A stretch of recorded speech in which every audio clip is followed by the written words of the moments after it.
Hi everyone, I'm Anagha from Access Language School, and in this video let us have an overview of the Oet Listening Subtest. Now, as all of you know that the Oet Listening Subtest has three sections, that is Part A, Part B and Part C, and you will receive a total number of 42 questions and you're required to spend about 40 minutes. That means you have a total time limit of 40 minutes. And the sources from which these questions would be derived would be related to the topics which would be related to general healthcare interest or medical interest. Now let us have a brief outline or a brief overview of each of these sections. Now first of all, taking into consideration Part A.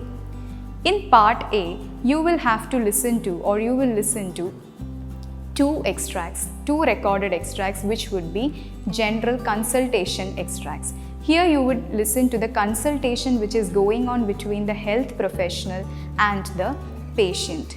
And in this case, the examiner would assess your ability to locate specific pieces of information. That means, are you answering to the point? And you're required to spend 5 minutes each for these two consultation extracts. Moving on to Part B.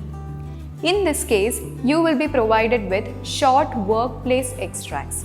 So in this particular section, or in this case, the examiner would assess your ability to find out the entire gist or a particular opinion which the extract or the health extract which is trying to convey to you. And you're expected to spend 1 minute on each of these 6 extracts, that is short workplace extracts.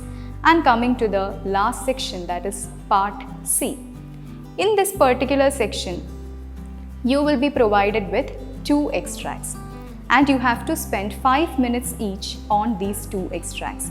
And the examiner would assess your ability to find out or how you are able to efficiently relate the ideas which are provided in that particular text, which is being communicated in that particular text, and also how you are able to easily interpret the lexical references or numerical values which are provided to you. So these are the 3 sections which constitute your Oet listening subtest. So before moving into the exam, you should definitely well acquaint yourself with the format as well as the marking pattern of the exam, which will greatly help you in order to secure a good score. I hope it was useful as well as informative. Thank you.